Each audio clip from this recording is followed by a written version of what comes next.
member of Healthcare Accreditation Council. He has mooted formation of FOMA, that is Federation of Medical Associations.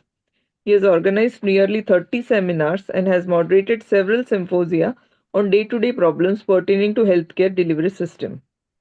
He is the past managing trustee of Association of Medical Consultants Mumbai, presently director of AMC India project of Medicolegal advisor to AMC.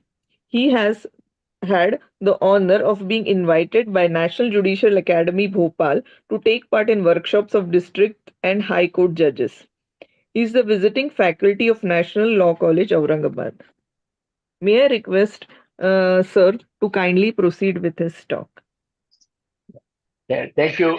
Thank you very much. And uh, it is a great pleasure to uh, address this forum, which I think is doing excellent work in trying to educate uh, doctors on various do's and don'ts and to make their practice a safe practice. Can we have the uh, slides? Yeah, okay. So this is a book which I have written. It is better safe than sorry. Uh, I'm audible. Any problem? So there is echo coming. I think you are there on two devices. That is the reason that there is some echo. Yeah. So I will. What I will do, this volume I will make it low volume.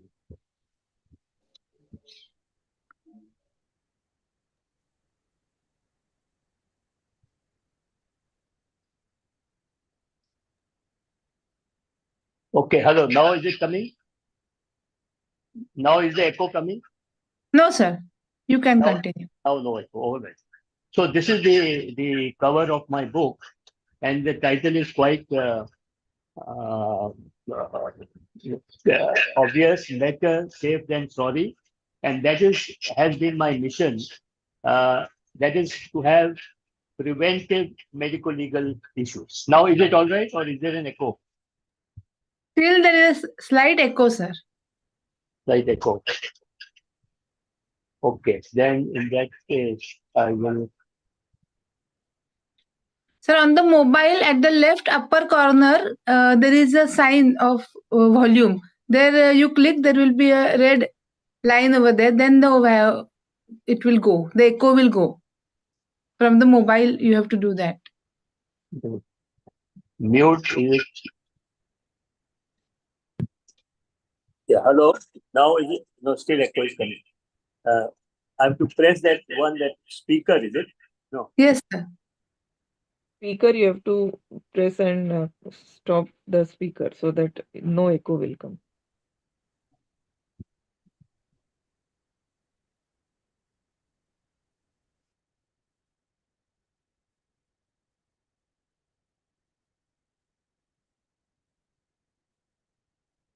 You can disconnect from the mobile and only continue on the laptop.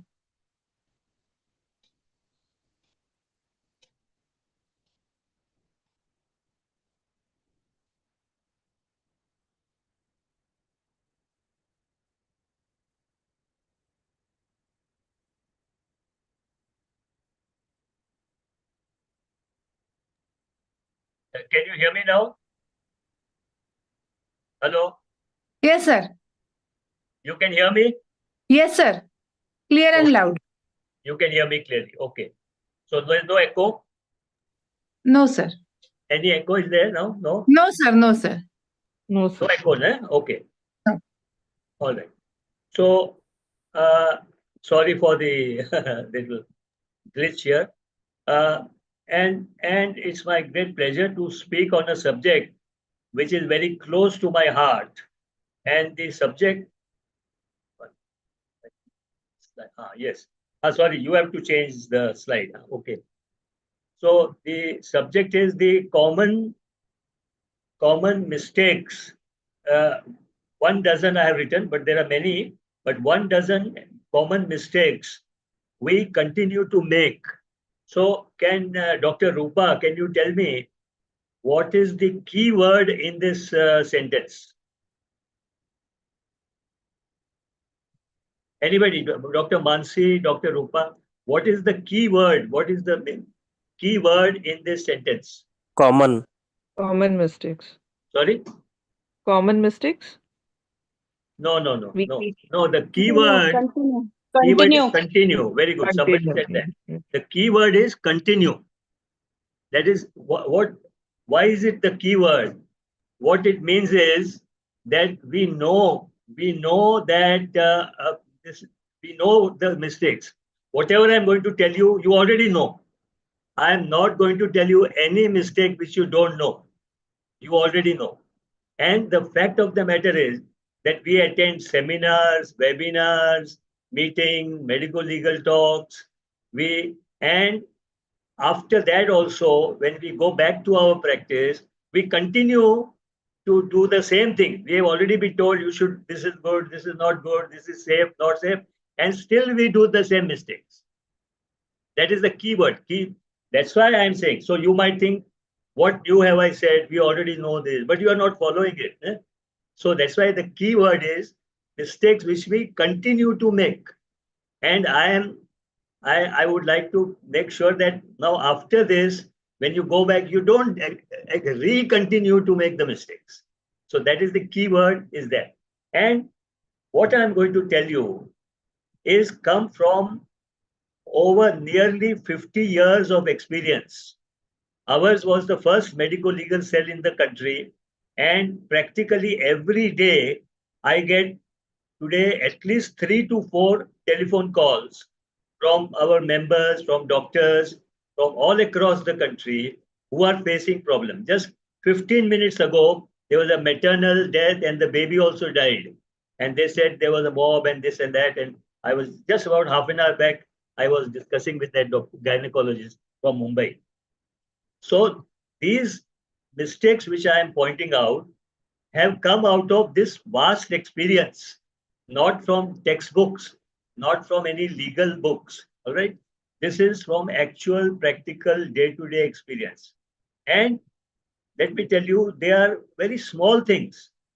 In fact, you might say, what is this? I mean, but let me tell you that it is the small mistakes that lead to big problems.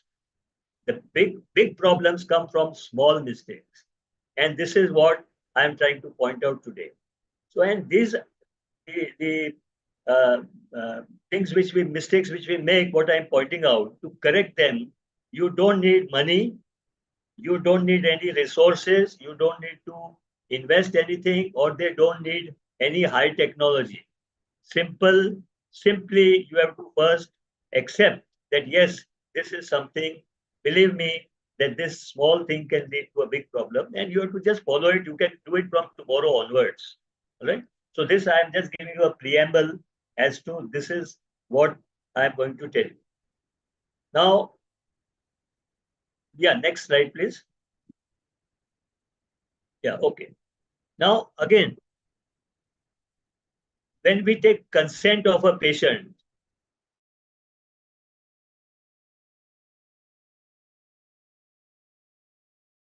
on consent form.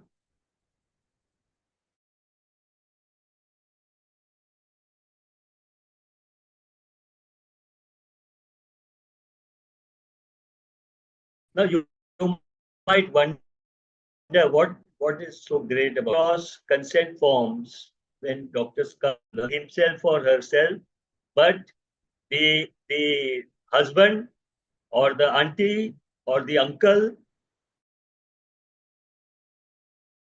or some relative.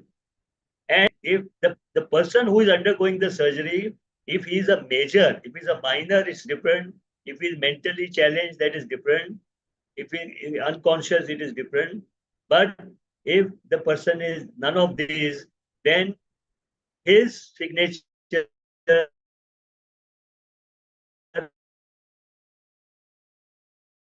is his or her signature is a don't do that. Now I'll give you one story. There was which is very common and can lead to a serious issue by this one small mistake. That is MTP. Now, when you do MTP, now there was a gynecologist who was doing about to do an MTP. So the patient had come little late. He told the nurse, sister, jara consent gya, consent gya. And a sister asked the sister, sister consent get lena. हाँ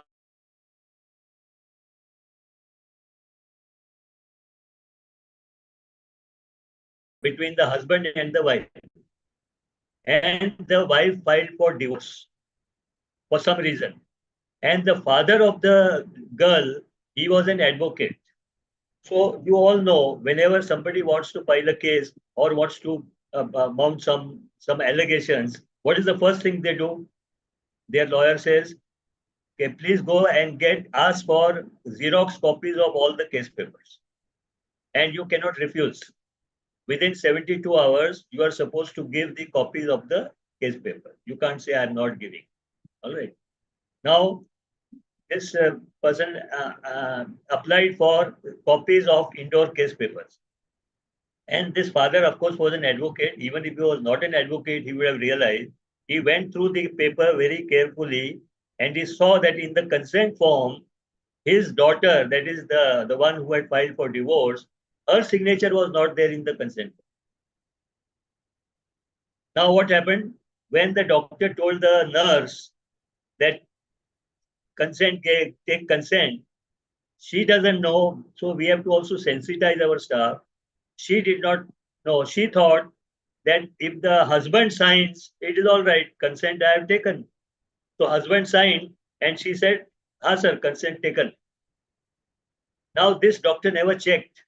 And he also probably didn't realize that she has taken not the patient's consent, but the husband's consent. Now this person, when he filed a case, he said, this consent is invalid. This is legally not valid because you operated on me and where is my signature? My signature is not there. And he said that this was done. There was between my son-in-law, that is the lady's husband, and the doctor. They got together and they killed the unborn child of my daughter. They killed and that is the word, and that is the section 439 or something, which says killing the unborn child of a woman. Now, if you have not taken her permission, that means you have killed, is it not? She didn't say you remove it. He said husband has signed. Husband wanted the child to be killed, and the police arrested him. Can you believe it? The police arrested him, saying that 439 section, killing the unborn child, because the lady said that I did not want, that they told me we are taking you for examination in the operation theater. I didn't know. Then they gave me some anesthesia and they killed my child. Now, why this happened? Only for simple reason that the consent of the person who was getting operated or treated or undergoing procedure, that person had not signed. Being an adult, minor, it would have been all right. So this is a mistake, which whether we believe it or no, even today, when I see many case papers, people come, I find, who has signed? Patient? No, patient's uncle was there, he signed. Let the uncle, after the patient signs, uncle, auntie, neighbor, anybody can sign. Additionally. But so this is one mistake which we should not make. Be very careful, check yourself whether the consent has been signed by the patient and don't leave it to the nurse who doesn't know all this medical legal. She says husband has signed, consent is taken, that's the end of it. So this is one mistake which we can easily avoid by just making sure that you have checked and training our staff, telling them this, that not enough to take relative signature, relative is witness or whatever, patient herself or himself must sign. So one small mistake put the doctor in jail. Can you believe it? We had to get bail for him. Why? They said because of his unborn child was killed. The patient never consented. She didn't want this. She wanted the baby. So next slide, please.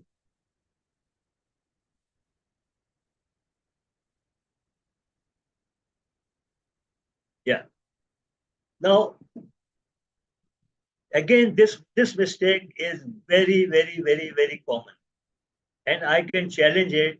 You go to your 10 colleagues in Pune, 10 colleagues, and just ask them to show their consent, even your own consent, that we are taking what is called a general consent, which is the same for every operation. Whether you are doing hysterectomy, whether you are doing cholecystectomy, whether you are doing MTP, anything you may be doing, you're doing a fracture fixation, the basic consent is the same. So it is a standard. What we are taking is a standard consent, which says you are, maybe you may write, you are undergoing hysterectomy, but rest everything is same.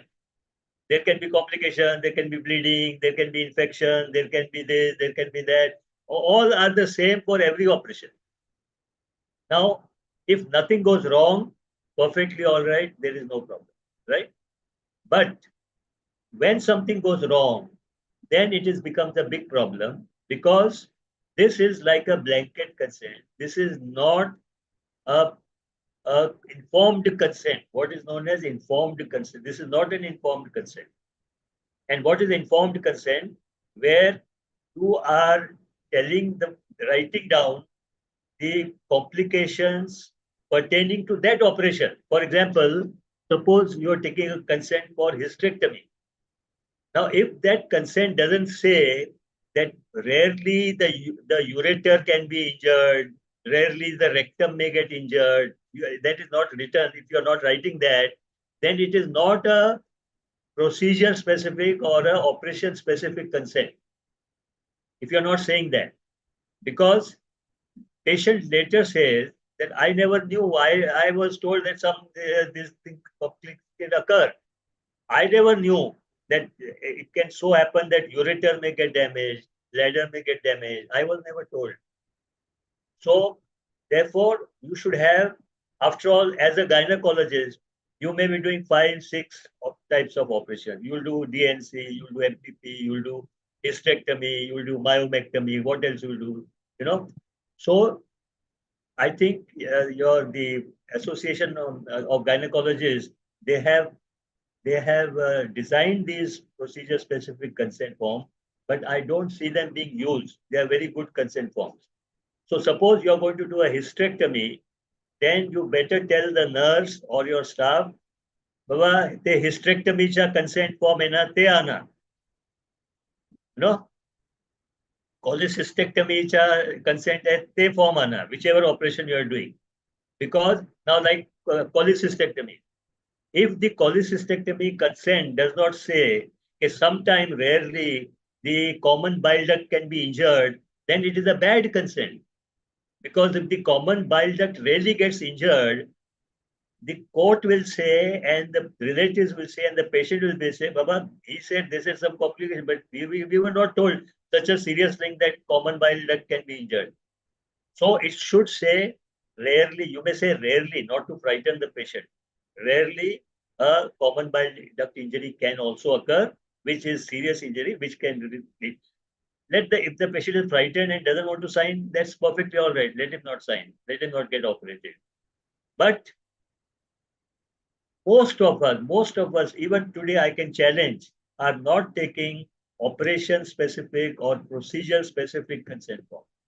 Like in one major hospital in Mumbai, they were just doing tapping of the ascites, just tapping, and accidentally they injured the spleen, and the spleen bled, and the patient later had complications, and a lot of things happened. And they said, you never explained to us, in tapping, sometime injury may occur to adjoining organs.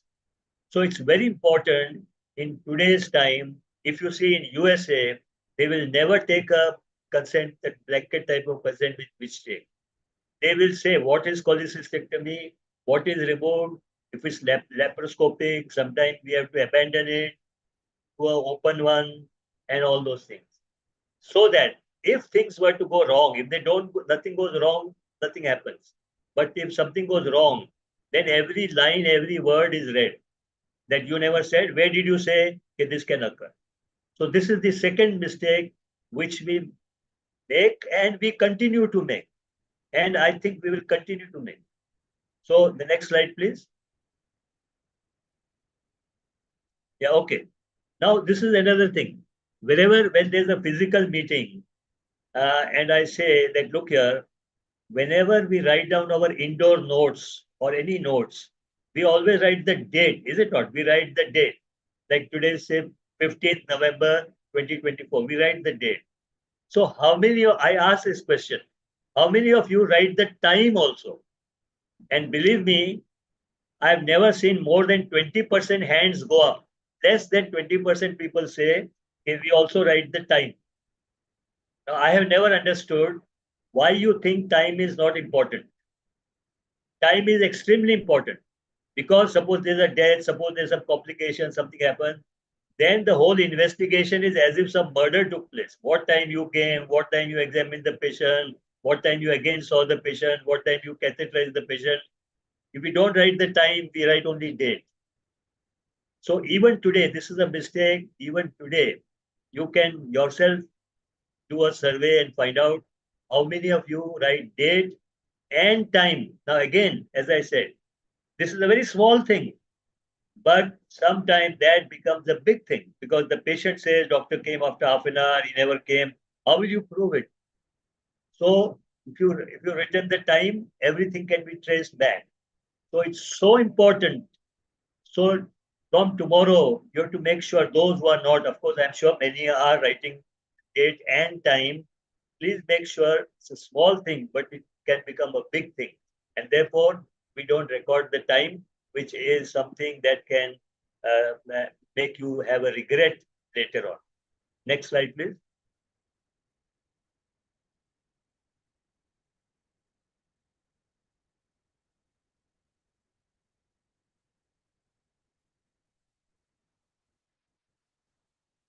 Yeah, can we have the next slide?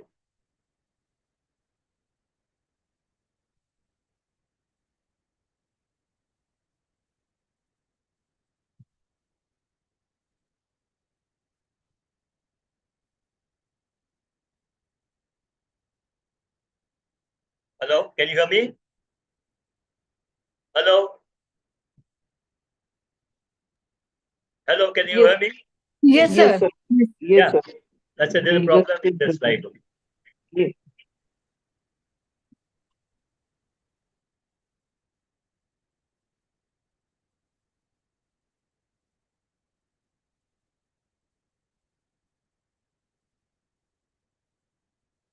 Okay, right. So you can hear me, is it not? Okay. Yes. Yeah. So the fourth mistake. Now, what is the fourth mistake? Again, such a simple thing, but the consequences can be terrible, you know. Now, again, in a physical meeting, I always ask, when you give a discharge card to the patient, how many of you keep a copy of this discharge card? Again, very few hands go up. And I'm very sure if you check up, many people give the discharge card, patient goes home, they think that we don't need to have a copy of the discharge card. So the discharge card is an extremely important document.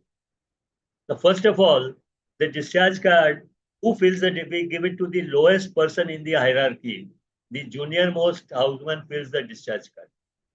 We never fill. All right, I'm all right with that.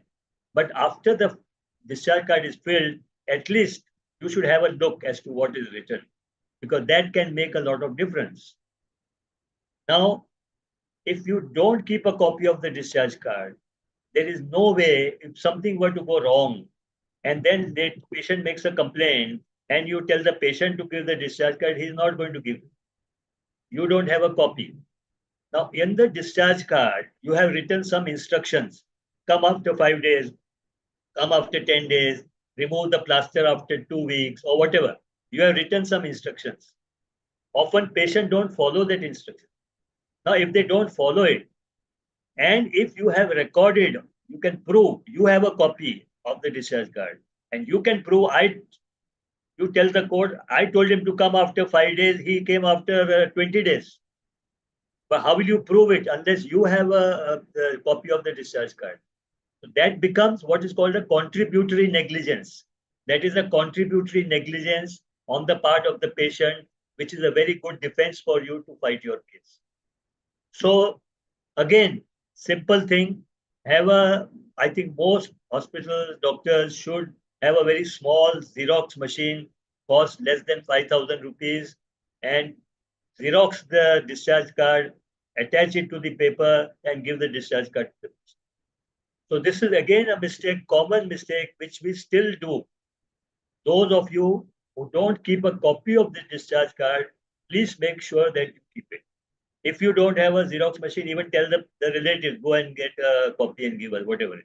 But somehow you should keep a copy of the discharge card. Next slide, please. Yeah.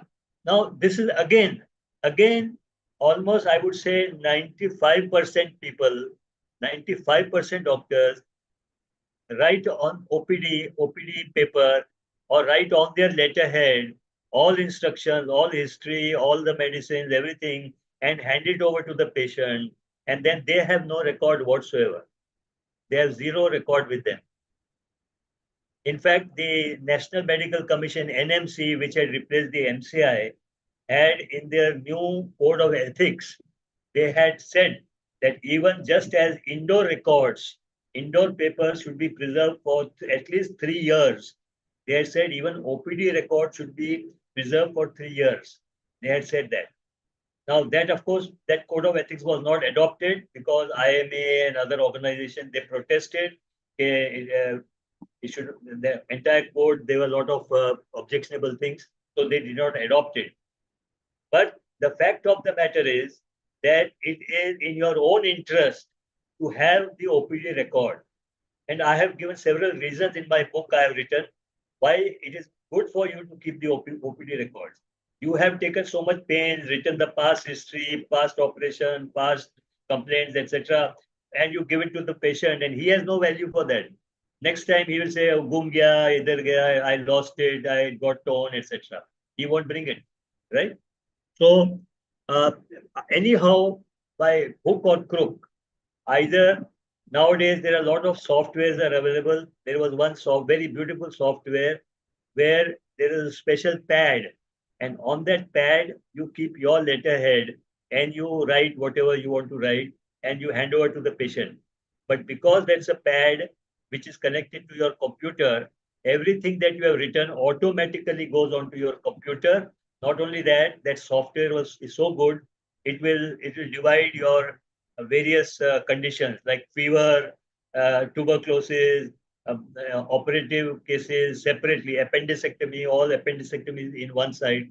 So you can get your statistics also. So you don't have to do anything. Just write your prescription, only put it on a special pad which they give you, and all that is recorded on your computer.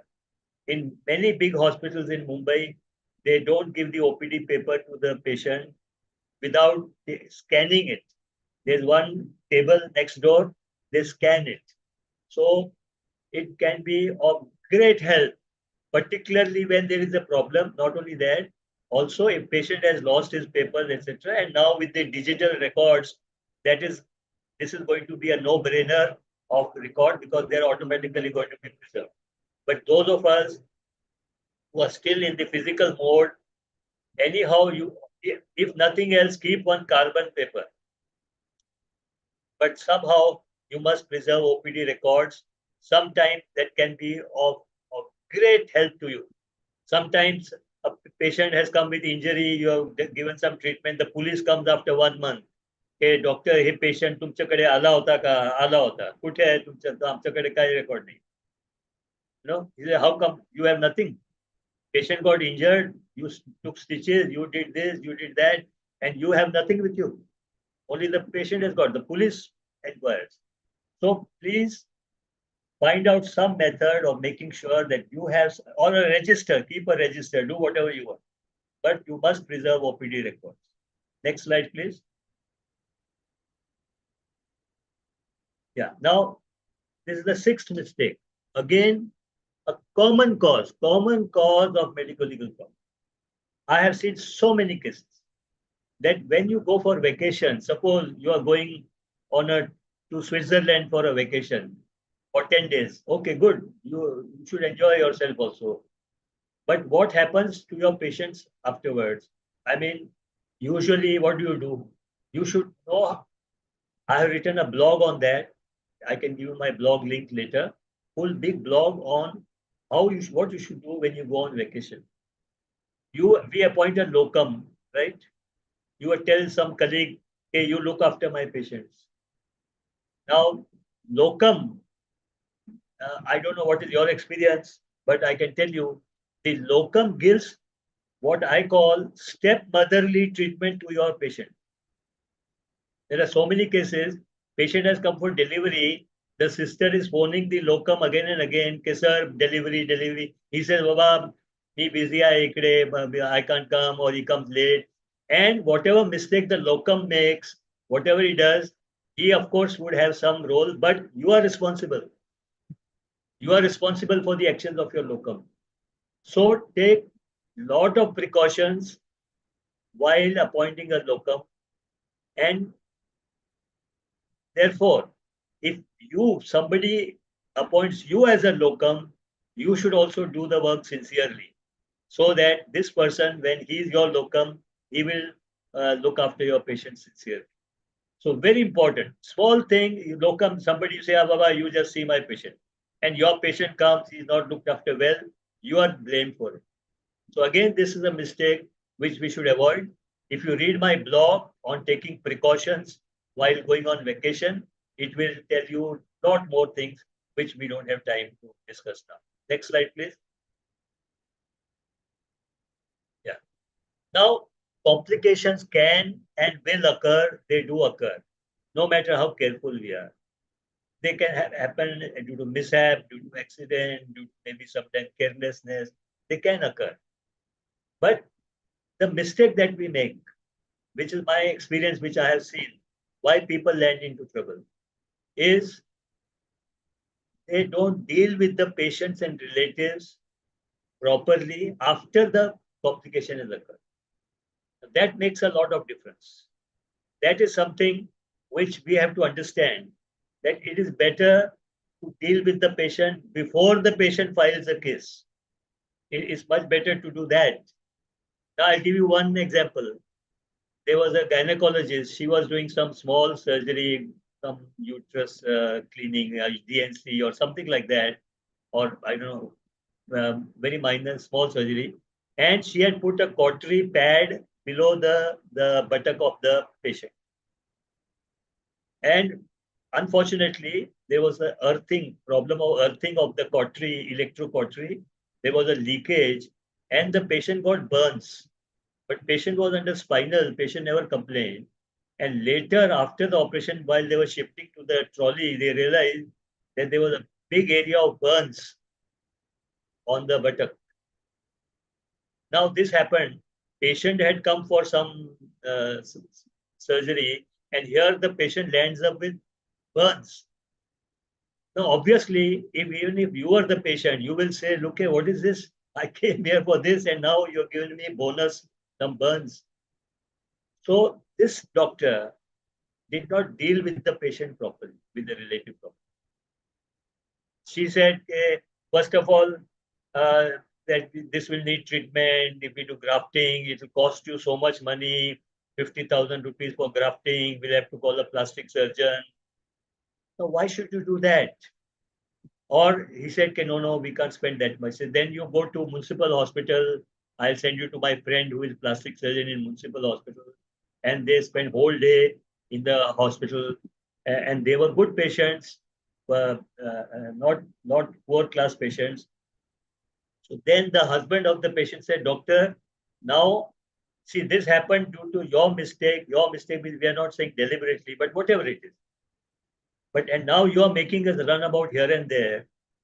Now we will teach you a lesson. We will see that you will have to stop your practice. We will complain to the medical council. We will complain to the police. We'll go to the consumer court. We'll go to human rights, so on, so on, so on. Now, why did that happen? Because this doctor never kind of understood that this is something that has happened.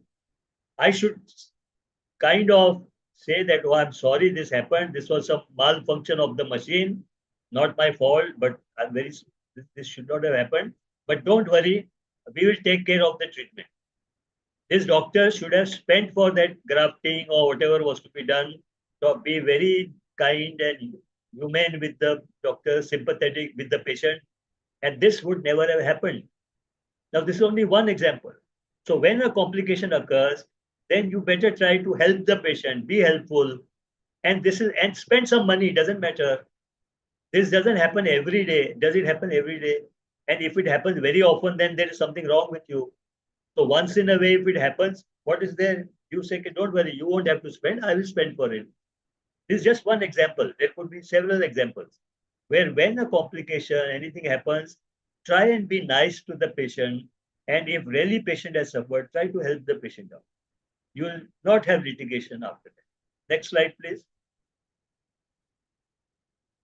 Yeah. Now, this is mistake generally made by young upcoming doctors. They will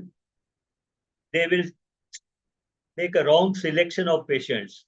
They will take a patient where they are not capable of treating, either not trained or qualified, or don't have the necessary infrastructure to treat that kind of a patient, just because they don't want to lose the patient.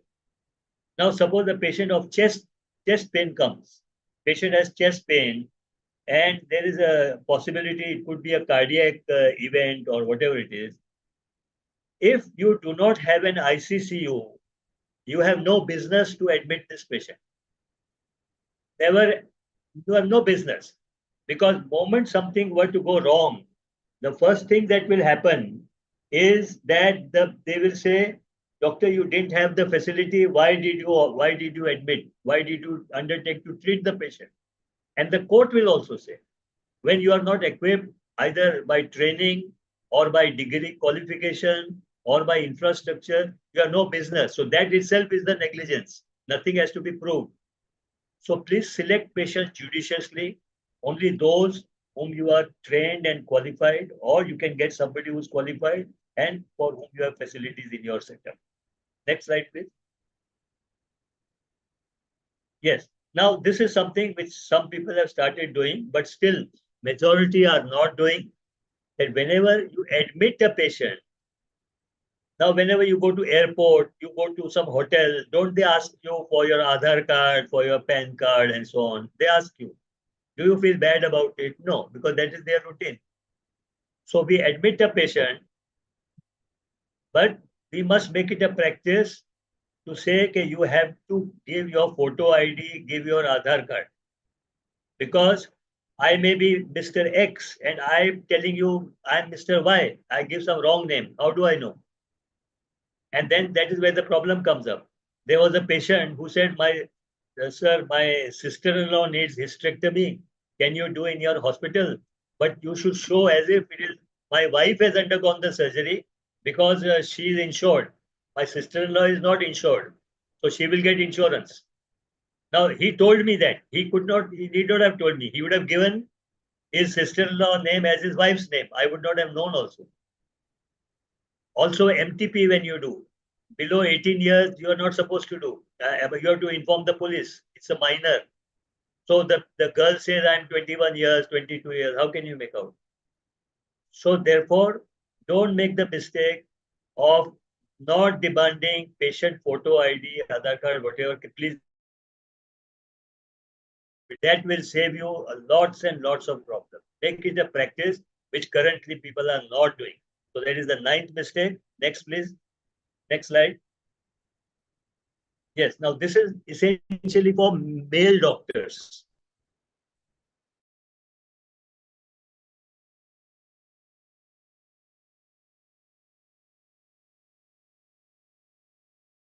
Male doctors. Even now I have seen many male doctors examining a female child.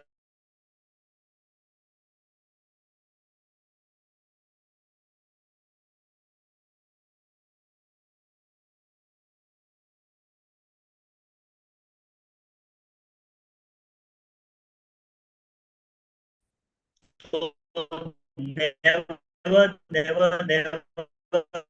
examine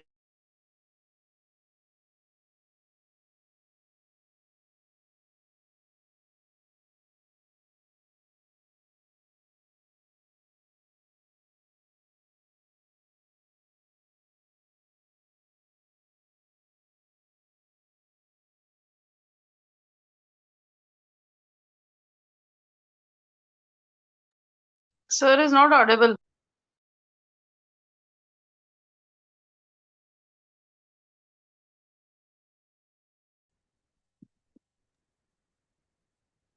I think there is connection problem for me. Yeah, Yes. yeah. I think can we go to the previous slide? Yeah. So never. You can hear me? Am I audible? Yes, Sir, sir. Yes, yes. sir. Yeah. Yes, sir. Yes, So sir. never examine female patient without a female being present. And not only that, when there's a female nurse, the nurse should be present because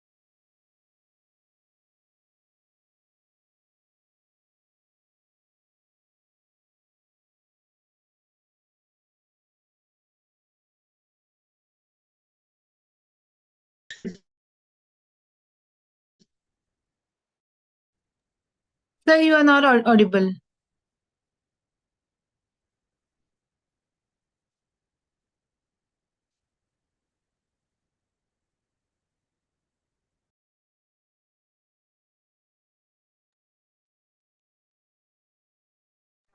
I think he has connectivity issues. Yes. Yes.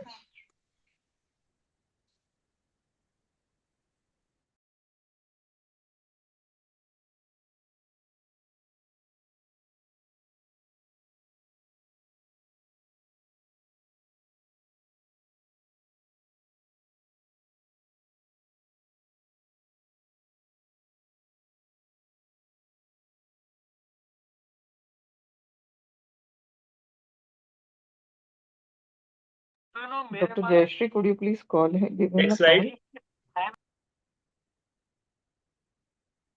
Yeah. Now, in spite of all precautions, all care that we take, still problems can occur. And even today, there are many doctors who do not have professional indemnity insurance.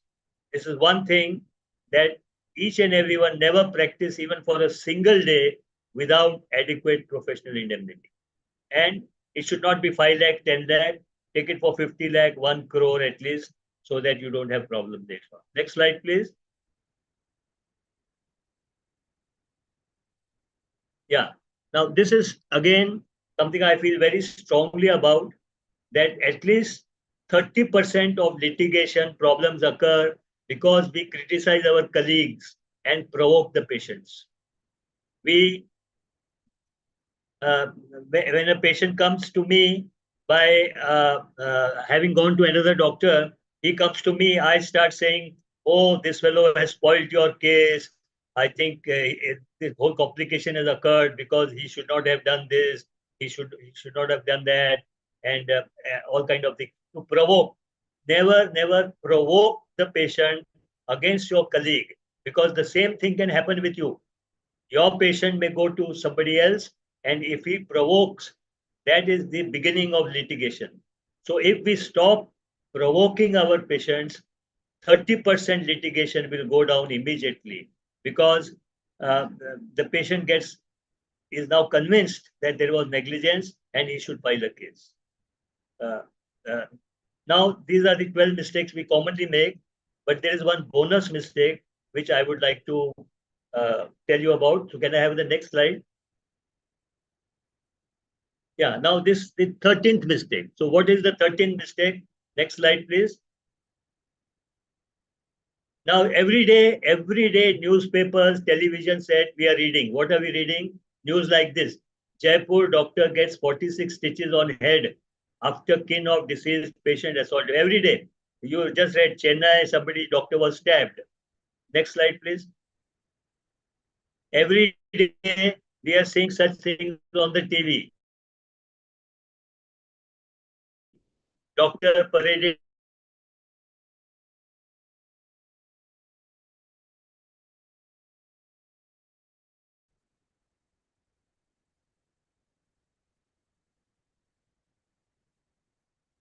every day. We see our resident doctors are doing morchas like this.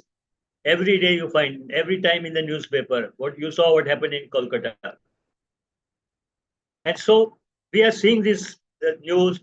But yet, next slide, please. We know all this, but we continue to make the mistake. We continue to want our children to become doctors.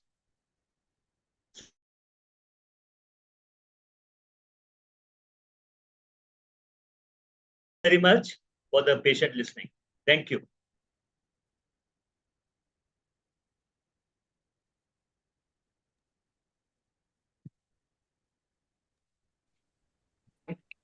Thank you, sir, Yeah. for the excellent talk. Very small things we need. We were knowing all the things as you told, but many of us seem not following it because they seem simple. So it's a lesson that simple things need to be followed very ethically. I will see if there are some few questions in the Yeah, chat box, certainly. and we will Yeah, go through the question answers, sir. yeah.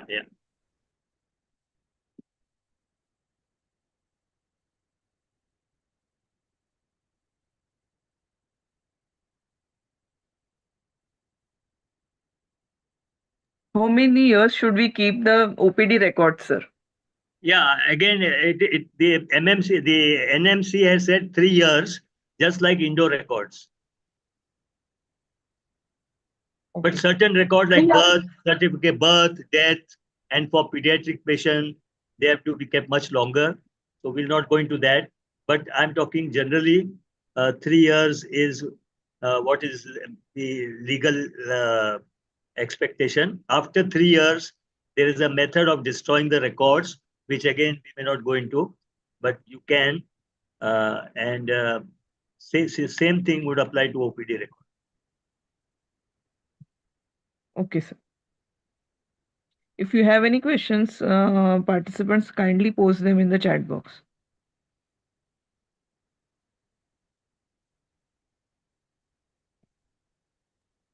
Somebody has said that they want her to repeat what he said about slide number 10 because at that time his sound was not quite audible.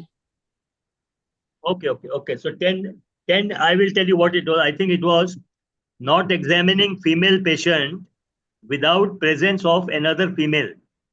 And this is a mistake. This for male doctors, where they can land into trouble if they examine a female patient without presence of another female.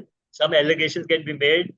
Most of them are false allegations, and they are mischievous allegations just for extortion, just to make money out of the doctor. And therefore, don't give a chance. Some female must be present when you're examining a female patient. Never make that mistake. So that was the essence of slide 10.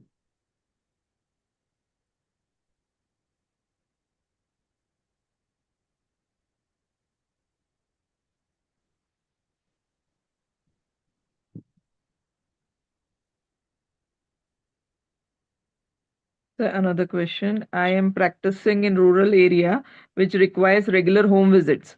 How to keep a record of a home visit, as many a times I have to see patients from that particular house whose names are not known to me.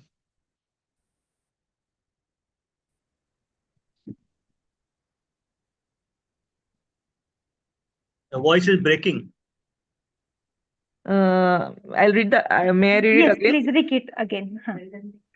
Uh, uh, I am practicing in rural area which requires regular home visits.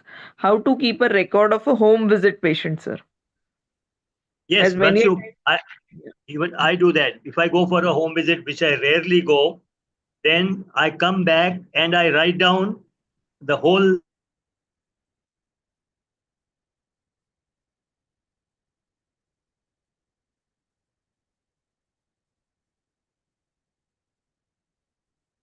back home and write down. Come back to your hospital and write down just like you would have written there. Okay, sir. If only patient's consent is taken, but not relatives' consent, is it sufficient? Sufficient. If the patient is above 18 years, it is sufficient. Definitely. Only some witnesses should be there. If not relatives, some witness should be there. In fact, in MTP, even husband consent is not required. required. In fact, it is confidential. Yeah. For MTP, is So, it sufficient to take only therefore, patient's consent and not husband or query boyfriend?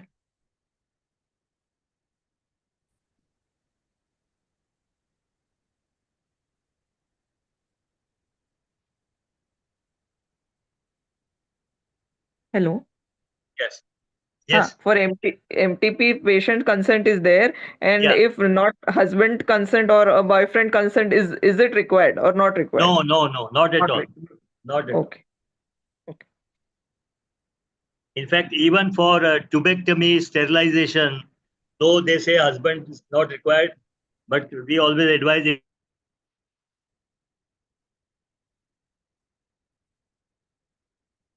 The law says that it's not required, but it's better to take the spouse consent for sterilization. Okay.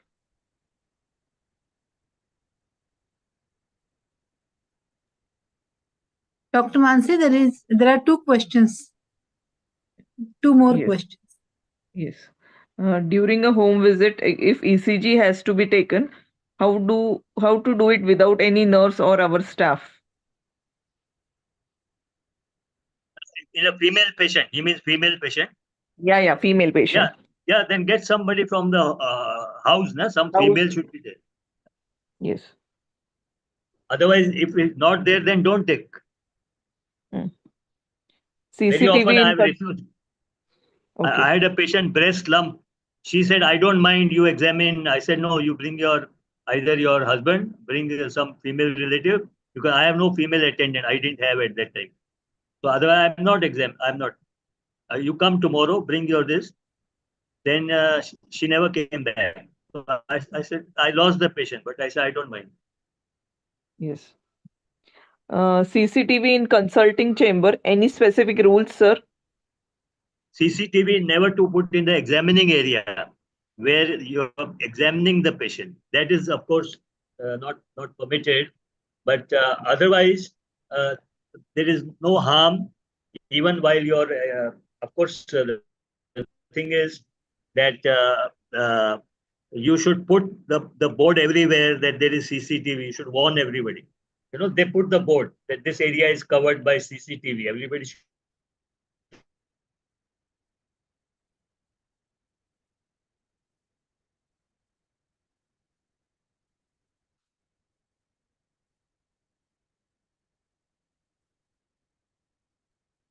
know about it. Not that where confidential thing is going on, no audio, like your reception, your OPD outside. Some people put in OT also, which I don't think is advisable. Which is not right. But definitely not where you are examining, checking the patient, taking some confidential history. Never do that. Even photographing and all, you have to be very careful. Not without consent of the patient. I think this question we've already answered. Female patient can be examined in presence of husband or relative in absence of a female attendant or Yes. sister. Yes. Yeah, husband you can. Yeah. Yes. Any specific software for OPD records, sir? Any specific there software was for one OPD records? OPD record, ne? So Yes. there was one. Now they're from Bangalore. One person had come. I liked that very much, though I had not taken it because I keep copies of the OPD. Even if a patient comes after 1 year to me, my staff within less than 3-4 minutes will bring the paper. We have that Yes. number. You have that serial number. So patient has to only give his number. This number in less than few minutes, after 1 year, 1.5 years, immediately they take out the paper. So that's why I didn't take. And that software is only 15,000 rupees. Only 15,000.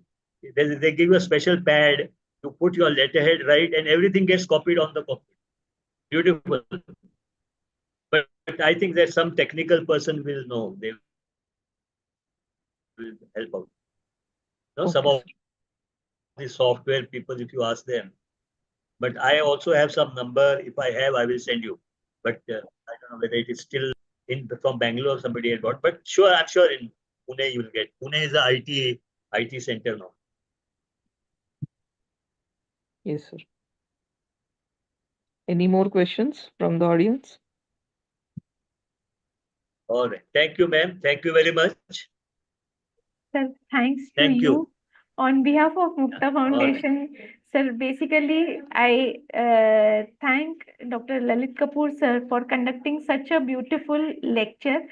Very simple, very basic topics, something like taking patient's signature on the consent form, having proper recording at the time of examination of the patient, OPD records, not taking enough precaution while going through जब हम लोग vacation पे जा रहे हैं तो वो time पे क्या केयर लेना चाहिए, not taking enough professional indemnity, और last but not the least कि not to criticise the colleague. मतलब इतनी छोटी छोटी बातें which are so important in our day to day practice, which make our practice rational, ethical, and we are safe while doing our medical practice. So such very important words of wisdom with experience sir has shared with us, and we are really lucky to have you for this session, today's session. I will like to inform the participants that Dr. Lalit Kapoor sir also writes blog.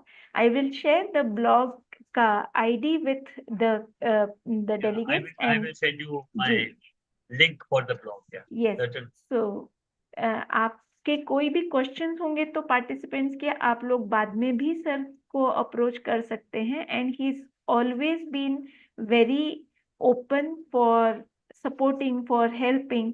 Even मतलब sir के age wise का seniority एक तरफ, लेकिन sir का enthusiasm for helping the doctors, for advising, for guiding the medical practitioners is always great.